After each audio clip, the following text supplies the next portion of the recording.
তুমি কি জানো মৃত্যুর মুহূর্তে ফেরেশতারা কেমনভাবে আত্মা নিয়ে যায়?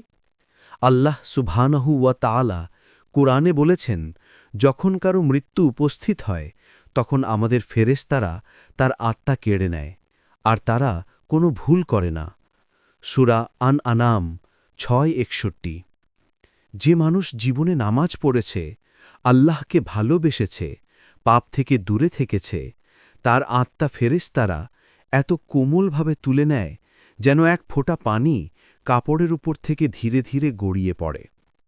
কিন্তু যে মানুষ গুনাহে ভরা জীবন কাটিয়েছে, নামাজ ত্যাগ করেছে, হারাম পথে চলেছে, তার আত্মা ফেরেশতারা জোর করে টেনে বের করে, যেন কাঁটায় আটকে থাকা কড়া কোনো বস্তু খসে পড়ছে।